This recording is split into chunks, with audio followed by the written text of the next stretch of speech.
Magpahiring ka ng Blue Ribbon ulit. Magpahiring ka. I don't care kung dati kang Senate President, dati kang Speaker of the House, I don't give up. Talagang papahuli kita. Kung hindi papahuli, kung ayaw ng usa, bibit-biting kita, kwikwelyuhan kita, palalayasin kita dyan sa floor na yan. Because I am the legitimate Blue Ribbon Chairman. Okay, so hi everyone! Welcome back ulit sa aking YouTube channel, Nets and Vlog. So, eto na nga po guys, no? Basta Tulfo talaga, matapang talaga, no? Matapang magsalita. So, ayun nga po, sinindak ba naman niya etong si SP Cayetano na once mag-hearing ulit sa Blue Ribbon Committee, ay ipapa-aristo niya ito sa USAA. At pag once hindi daw kikilos itong USAA, siya daw mismo ang sisipa kay SP Cayetano palabas ng Senado. Di wow, grabe talaga ito si Erwin Tulfo, no? Si Mr. Ben Dalo. Ang tapang talaga guys, ano? Well, abangan nga natin kung kaya ba talaga niyang sipain palabas ng Senado etong si SP Cayetano. O di ba? Kaya lang naman daw matapang ito ayon kay Maharlika dahil may backup pala itong si Erwin Tulfo. Alam niyo po ba guys kung sino ang kanyang backup? Si FL Liza lang naman at si BBM. O di ba? Naniniwala ba kayo na sila yung backup? Alam naman po natin guys na itong si Maharlika, marami po siyang mga puting ahas. Kaya eto po yung video, panoorin po natin. Pakinggan ninyo kung bakit ganito katapang to, okay? Ang issue natin dito, dahil galit na galit sila na napangalanan siya at hindi nila maagaw-agaw talaga legally ang Senate presidency. So dinaan nila sa paninindak, pananakot, pang-aabuso ng kapangyarihan ng batas sa pakikipagsabuatan ng NBI ng Malacanang dahil inhonor na yung kanilang illegitimate acting president. Eto, kayo na pong humusga, sundalo ka man, teacher ka man, nurse ka man, abogado ka, kayo nang humusga kung kahit hindi kayo abogado, pakinggan nyo. Majority na chairman ng Blue Ribbon Committee. Hindi na po ako papayag na maghihiring-hiringan kayo dyan. At I will have you arrested. I promise. I will have you arrested. Sino siya? Ano ang atraso ni Alan Cayetano?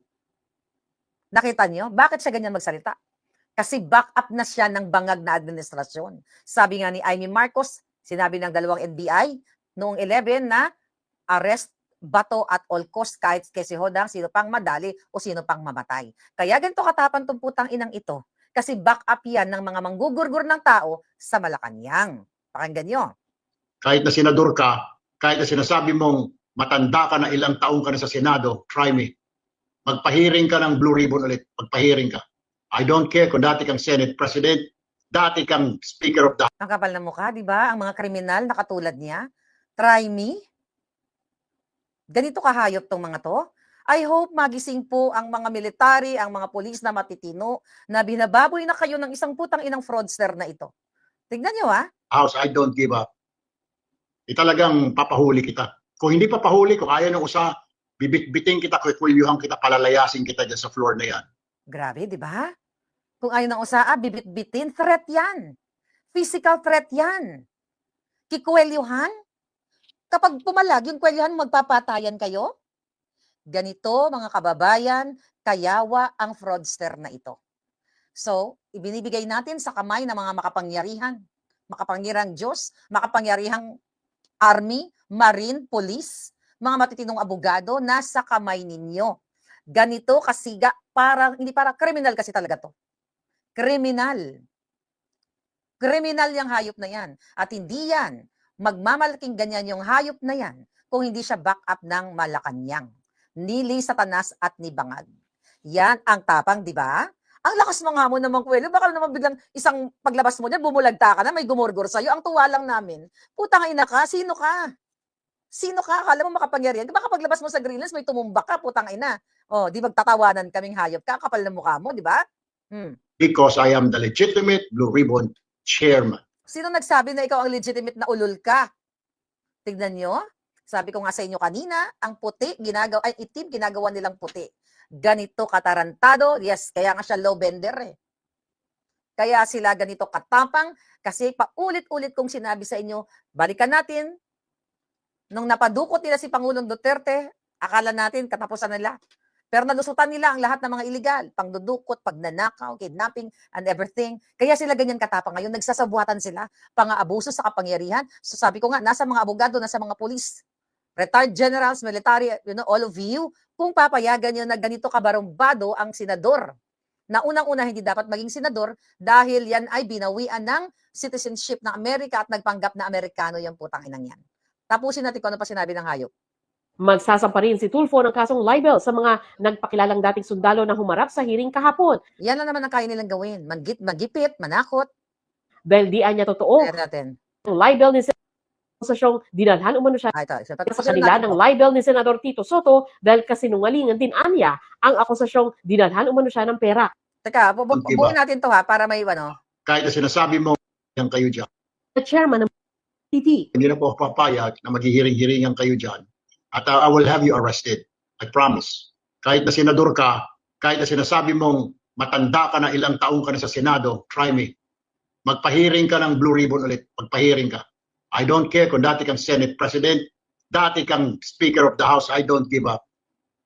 Talagang papahuli kita. Kung hindi papahuli, kung ayaw ng usa, bibit-biting kita, kwikwiliuhan kita, palalayasin kita dyan sa floor na yan. Because I am the legitimate Blue Ribbon Chairman. Magsasampa rin si Okay? Doon lang muna. Kakwelyuhan, di ba? Mga kababayan, ganito kahayop ang senador na fraudster. Okay? Imagine mo, mananakot ng ganon.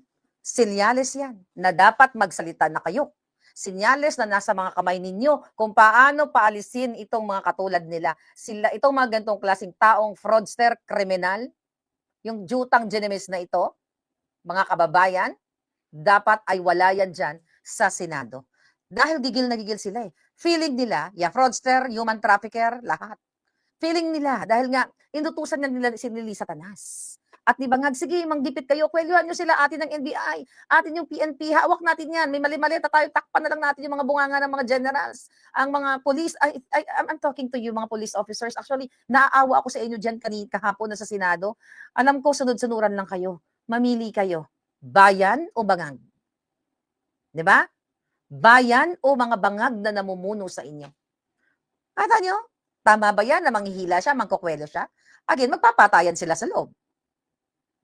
Kasi kung ako ang hihilain niya, magugurguran tayo. Right there and then. Lahat ng, lahat ng power na pwede kong i-exert, lahat ng, lahat ng pwede kong gawin. Nakakaladgarin mo ako, uunahan kita kung ako hahamunin mo. But syempre, si Senator Alan Cayetano ay hindi naman ganyan, di ba? Tapang-tapangan. Kasi hinamon kita, pumunta ka dito sa Amerika. Okay? Nahamon kitang magnanakaw ka. Hindi ka nga makapunta-punta dito eh. Kasi pag nawala ka na sa posisyon, hindi ka makapunta dito dahil may kaso ka. Okay? Pumunta ka dito at magpaliwanag ka kung bakit mo ninakaw si Erich Sylvester. Sige nga, ipahuli mo nga. Sige, challenge actually ako. Malungkot man na nakikita natin kaputahan nila, natutuwa din ako. Sige, mangwelyo ka. Tignan natin kung ano mangyayari. Let the people decide sa inyong kasinungalingan, sa inyong kaputahan. Mga kababayan, ang mga sinasabi pa niya, galit na galit siya sa ano. Actually, galit na galit siya sa mga vloggers. Alright? Sinasabi niya dito, kanina sa mga interview niya, mga nakaraan, na meron daw babaliktad na 2 o 3 sa majority. Well, posible talaga yan. Okay? Kaya lang daw, ito daw mga babaliktad, natatakot daw kasi daw baka i-bash ng mga vloggers. Di ba? Magsabi ng makatulad daw sa ginagawa nila, nilang magkapatid na binabash sila ng mga vloggers, nagpapakala daw kasi ng ngalingan, ulul! Di ba? Vlogger ka rin, putang ina ka. Hindi ka namin alam kung paano ka nakabili ng bahay sa Green Hills. Sa pagbablog mo lang at paano ka nakabili ng 1.7 million. Sa pagbablog mo lang yawa ka. Ikaw? Ipagdadasal ko. Okay? Na mayroon kang makakalaban na aratayin ka sa katayabangan mo. Ipagdadasal ko na yung mga nakaalitan mo, ikaw, magkaharap kayo para makita mo yung tapang. Para ipakita mo yung tapang mong putang. Ay, nakala mo, Erwin, yung mga ganyang klaseng pakita mong kaputahan mo, hindi yan katapangan. Kaduwagan yan. Kasi alam mo ang tunay na matapang? Alam niyo yon? May mga Ilonggo, dere bala, mga Isog bala, mga Bisaya. Ang tunay na matapang, hindi yan nagsasalita. Tumutumba ka na lang. Tumutumba ka na lang. Antayin mo, baka tumumba ka at magkaroon ka ng katapat. Pag nagkaroon ka ng katapat, Erwin, paglalamayan ka. Huwag kang masyadong mayabang. Kasi hindi yan katapangan, kasuputan yan. Wala pa ako nakilalang tao na nagsalita ng ganyan, okay? Na salita sa TV, nakikwelyohan ka, na may napatumba. Pero marami ako nakikitang tao, mga napapanood ko, sa true stories, na hindi sila nagsabi na, halika dito, magpakita ka, kwelyohan kita. Bumubulagta na lang. Yes, that's unethical, that's unbecoming, threat, abusive. Diba, kikwelyohan? Papayag ba naman si Alan Cayetano na magpapakwelyo sa'yo?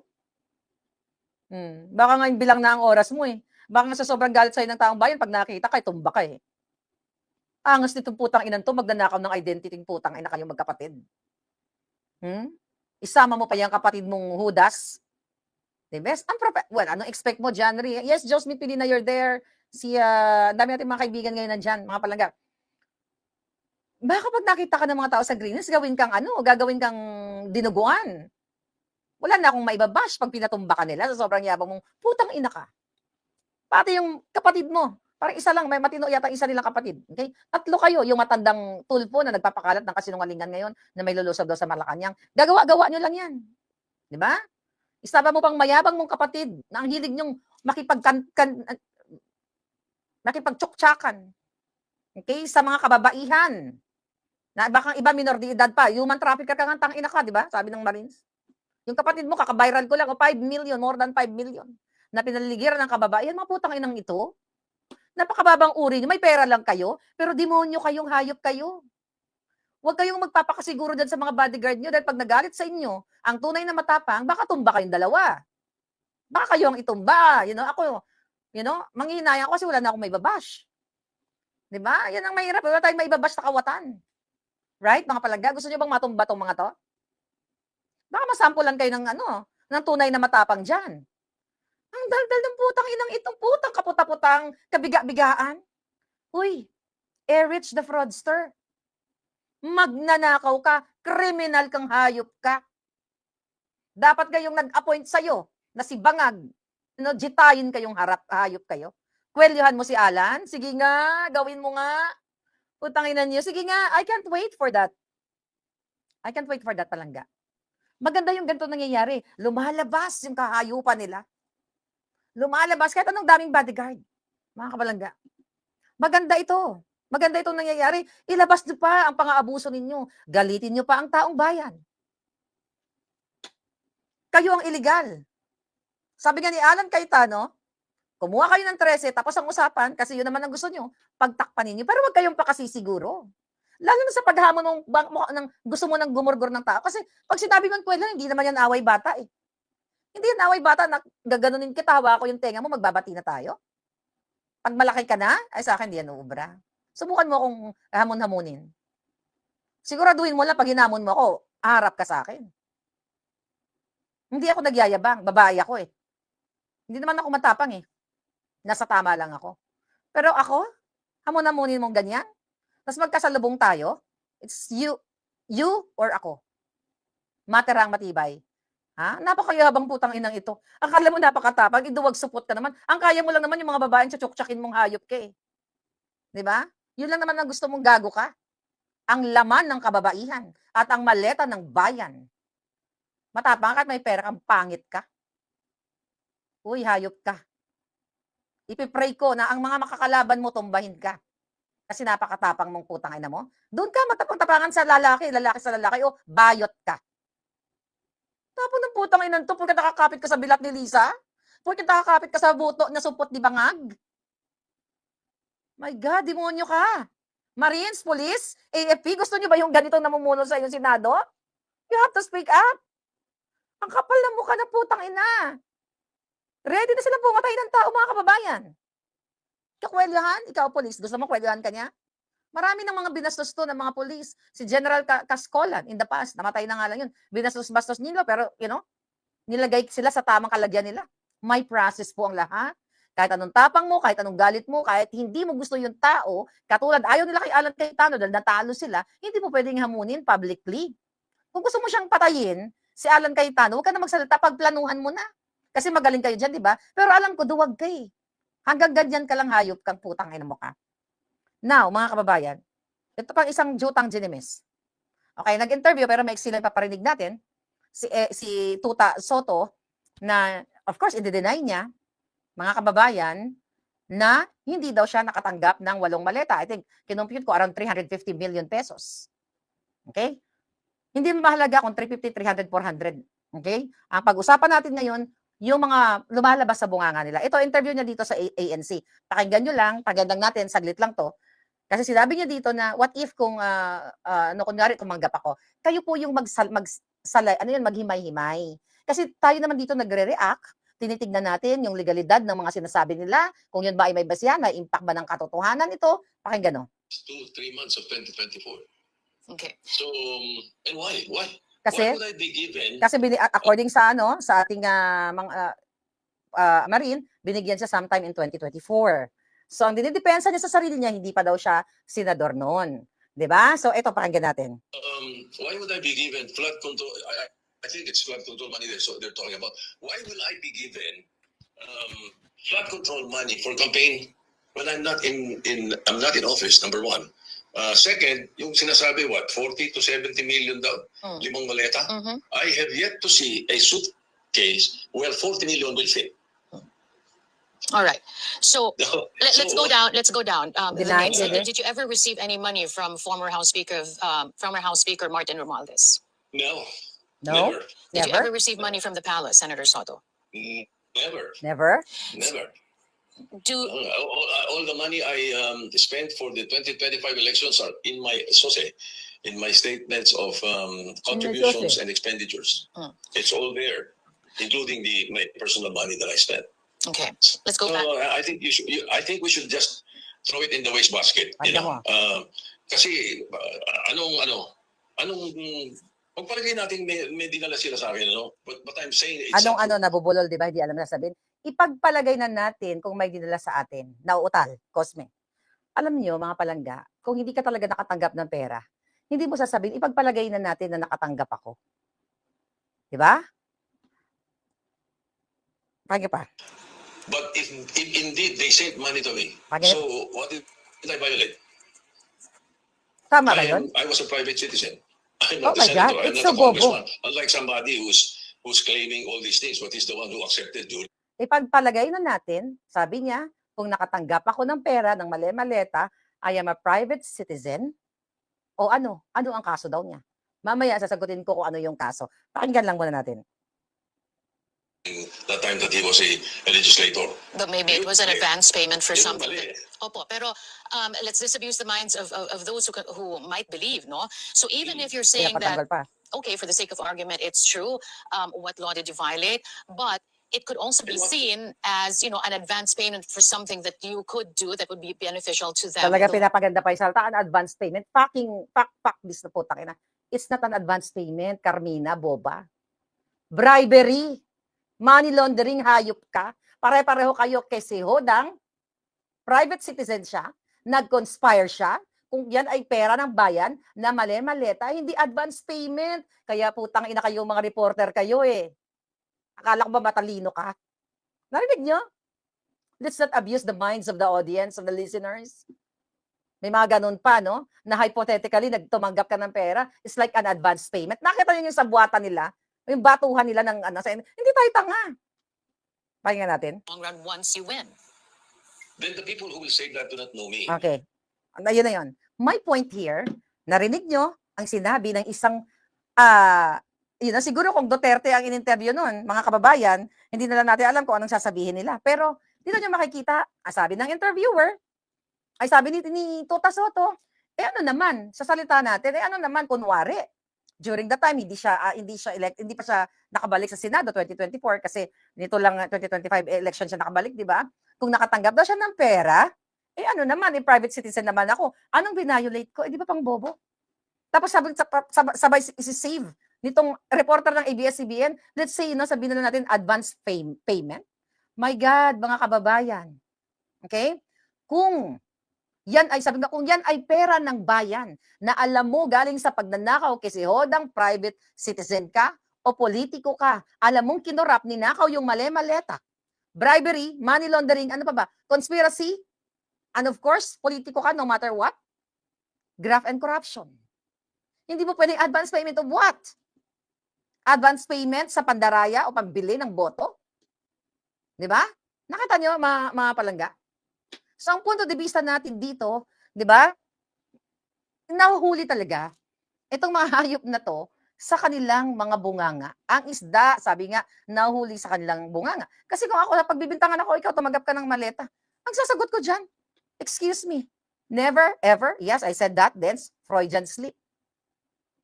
Hindi ko sabihin na, hindi ako, kung talagang hindi ako nakatanggap ng maleta, jutang ginemes. Hindi ko sasabihin, ipagpalagay na natin na nakatanggap ako. So, anong binayolate ko? Alam niyo ano tawag doon? Gina-justify niya. Na sa mind niya, ako, by reading, na nakatanggap siya.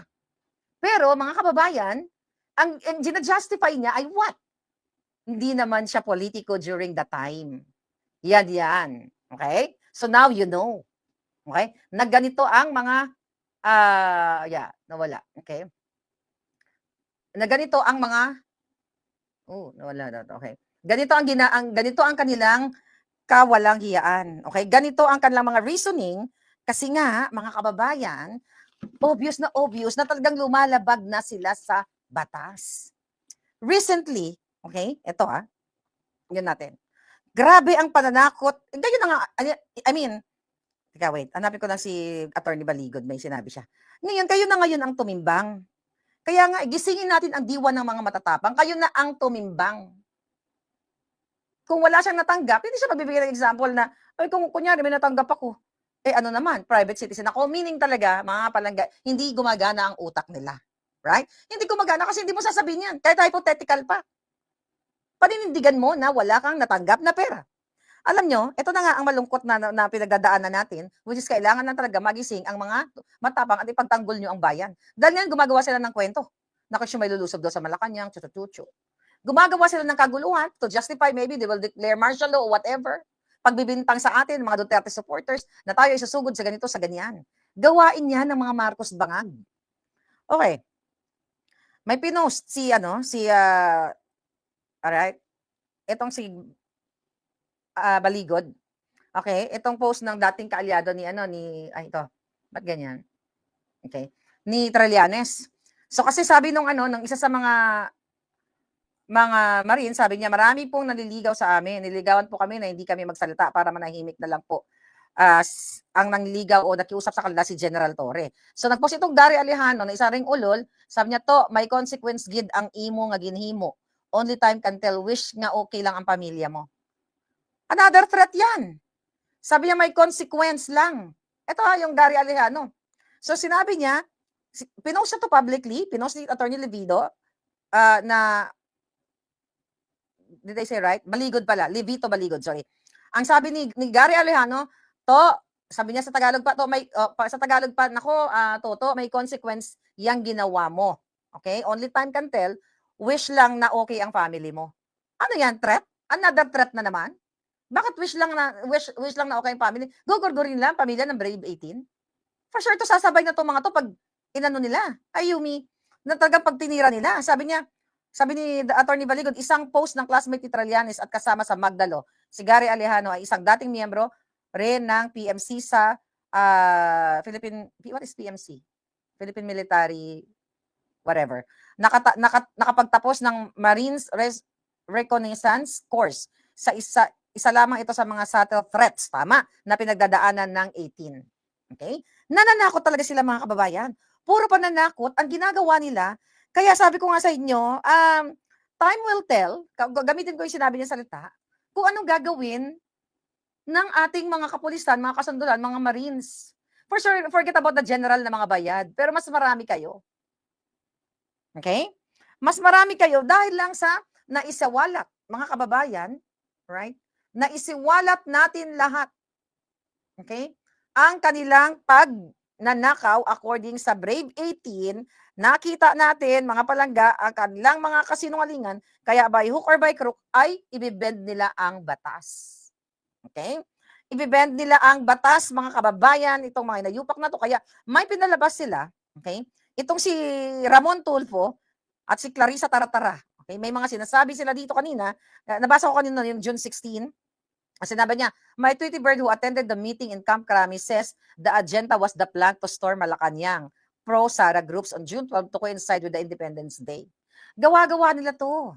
Mahilig sila magtanim ng kaso, magtanim ng kwento. Okay? Pwede sila talaga gumawa ng kwento na may kunyari nagkagulo para i-justify nila mag-martial law para tuloy-tuloy na hindi na mapalitan si Bagan kasi hindi natin alam. Dahil, isang bulati na lang din na hindi pumipirma kay Bagan, anytime pwede siyang mamatay. Sabi ni Ramon Tulfo, the Philippine National Police has received intelligence reports of a planned attack on the palace to be led by religious sect. Okay, tama. Gumagawa ng kwento. According to my Tweety Bird, the conference tackled one defense sa Malacanang. Bakit hindi mo pangalanan? Ulagang Tulfong Ramon, na ulul ka. Martial law threat? Sige nga. Bakit di mo pangalanan yung total intelligence chuchu yan? Kung totoo yan, bakit di mo pangalanan? Hindi nila mapangalanan kasi gawa-gawang kwento. Kasi kung yung i-report na yan is, na na verify na nila kung totoo, sino yung nagsabi, At sana may mga pinaguhuli na sila. O sabi ni ganito, si Juan at saka si Pedro sa estilo nila ngayon. Nakakwelyuhan nga, di ba? Si Senator Alan Cayetano, sabi ni Eric Sylvester, na lahat babaliin nila yung batas. Pwede nilang gawin yun, mga kababayan. Gawa-gawang kwento, yes, Russian. Gawa-gawang kwento kasi ito pananakot sa taong bayan. Yes, Maidon. Pangalan nito? Si Claudine Barreto nga lang ang katapat nila eh. Di ba? Ano pa mga anuhan nila? Ano to? Imagine mo, balik ako si Eric Sylvester, sino siya para magpa-aresto ng senador? Di ba? Sino tong mga to? Ngayon, mag-announce ang Malacanang na mga julul, mag-ingat daw. Ang sabi niya ito, okay, kayong mga walang ginawa, kayong mga reklamador, ang Pangulo focus sa trabaho, siya ang sasabihin yung walang ginagawa, yung tagaputak nila, tagapagtanggol nila mga kababayan. Alright? So ngayon, tinatakot again, nagsalita naman si Lacson, they can be charged possibly by cyber libel and other crimes since it was bogus hearing. Imbis na cross-exam, hindi nila i-cross-exam. Kasi nga mga pagkababayan, kasabwat nga sila, so hindi nila i-cross-exam yung Brave 18. Dahil narinig ng taong bayan kahapon, millions of Filipino people ang nakarinig, mga kababayan, sa kanilang kasinungalingan. So ngayon, ang gagawin nila, manakot na lang, mangkwelyo na lang, o manggurgur na lang ng tao. Right? Tapos sasabihin nila, ayan si Bangag, sa Iloilo ang putang ina. Yung pinantahan niya. O yung Baronda, sangkot din, pinangalanan din. Yung pangalang Baronda ay nakatanggap din ng maleta. Sila ang mga kawatan. Okay, nasaan na yung sinasabi ng hayop na yon? Okay? Alright. Tapos sasabihin itong tagapagsalita si Raulo ng Malacanang, hindi sila ang hari dyan sa Senado, ang boss nila taong bayan. Bakit parang ang dami naghari-harian? Sino ang naghari-harian? Ulitin natin, sino ang nagpadala ng mga manggugurgor na NBI? Di ba? Sila, binabaliktad nila ngayon. Kasi sila ang gugurgor ng tao. Believe me. I hope ang mga military, marine, police, not yung mga general na bayaran, manindigan kayo. Handang pumatay ng kapwa-tao ang Bangag administration. Pati senador, kakwelyuhan daw eh. Nakita nyo kakwelyuhan. My God. Ano pang sinasabi? Dito, mag-ingat daw sa kadiliman. Sabi ng yawa. Okay, mag-ingat sa kadiliman.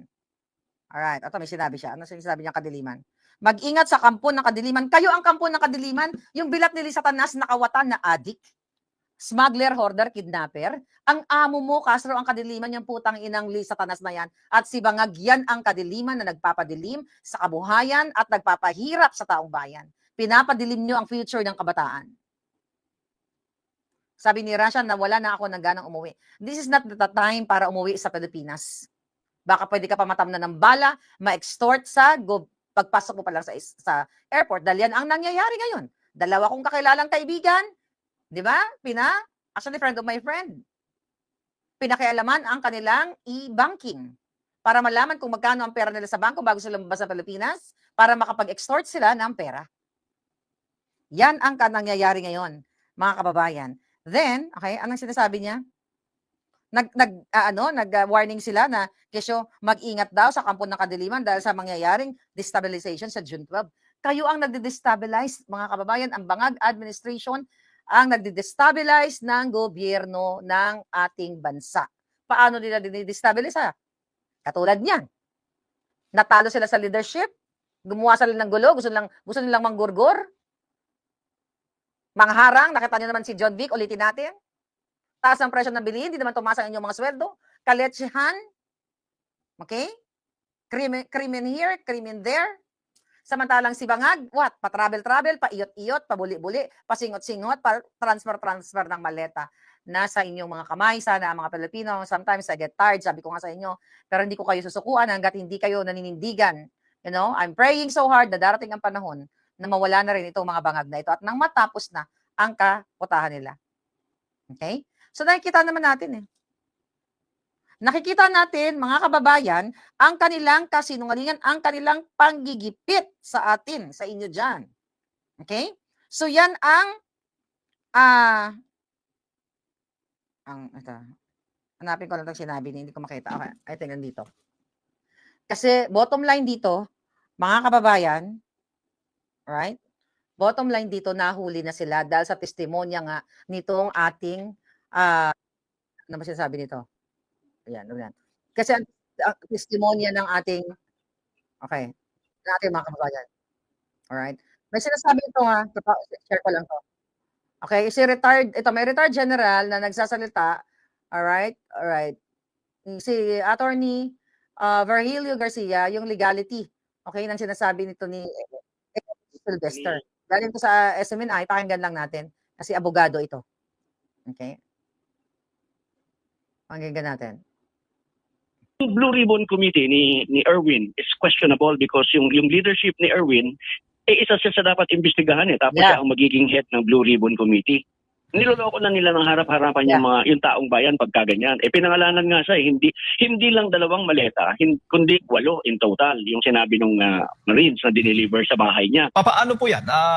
Kung sakali mang i-insist po talaga nitong grupo po ni Senator Erwin Tulfo na ituloy yung kanyang investigasyon din sa ilalim ng Blue Ribbon Committee at ipapatawag po ito hindi po dadalo itong Brave 18. Alam mo naman pong possible na mangyari kung ganun po.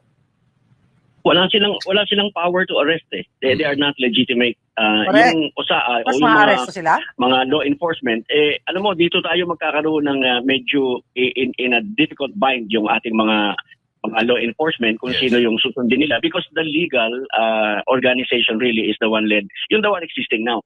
Ngayon, yung Blue Ribbon Committee ni Erwin is questionable because yung leadership ni Erwin, isa siya sa dapat imbestigahan tapos siya ang magiging head ng Blue Ribbon Committee.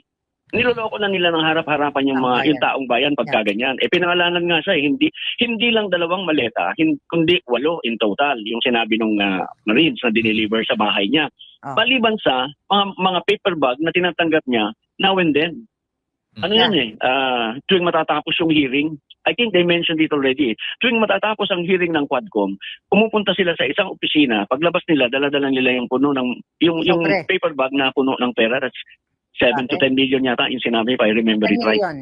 So, kailangan imbestigahan ito. Ikaw nadinig mo naman ang kanyang declaration Huwag daw pakialaman ang flood control.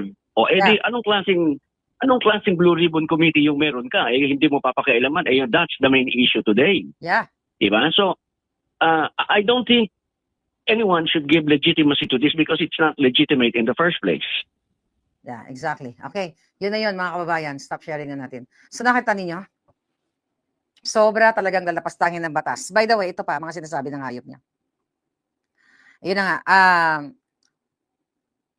Yung patungkol ito na may babaliktad na banggit ko na kanina, ito palang eksakto niyang sinabi. Okay? Sabi niya, sa kakapapasok lang. Yung isa nga po, yung may babaliktad daw para makakuha sila ng 13 ng number. Yung isa nga po, hindi niya alam kung paano kakalas dahil number 1, natatakot na talagang matutulad po sa amin. Nakaliwat kanan, titirahin ng mga trolls, ng mga vloggers, so kinakabahan siya. Kasi nungalingan to. Natatakot siya o natatakot dahil makasuhan at pakulong nila Satanas? Huwag kang sinungaling, putang ina ka, tolpok-pok ka.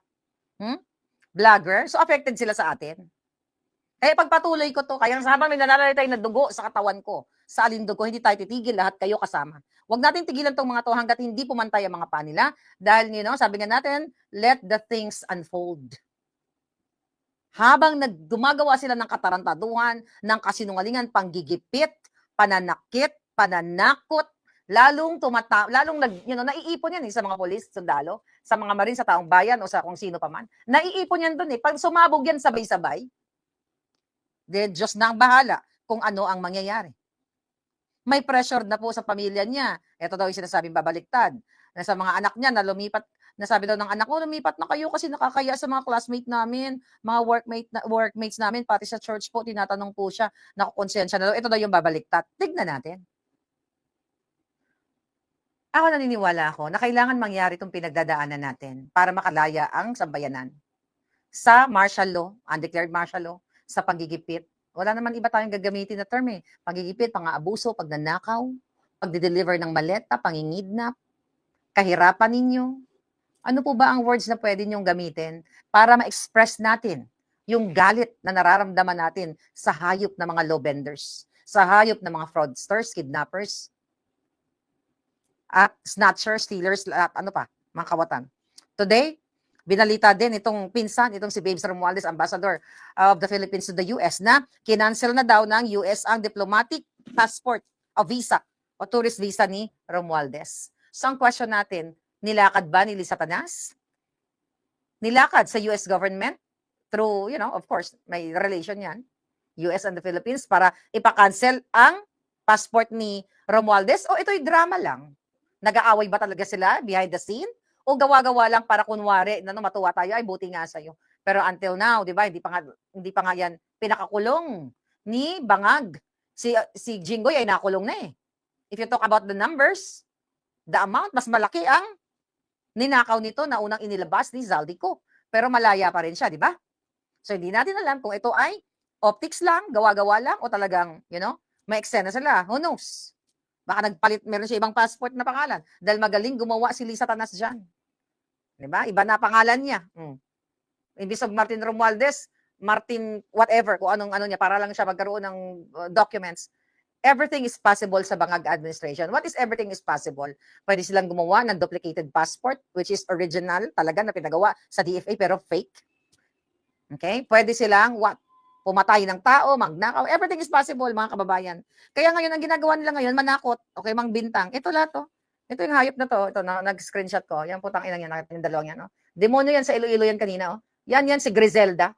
Nakilala ba sa Griselda? Nanood kayo ng Netflix? Pinuno ng kartel. Yan dalawang yan. Yaan ang salot sa lipunan. So dito kay Erich Sylvester na nananakot, kasi na kikwelyohan na si Senator Alan Cayetano o gugorgorin niya.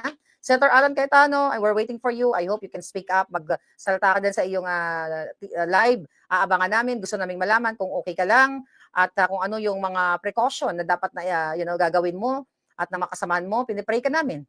I don't like you before, but I like you now. And Pia, dahil nasa tamang landas kayo.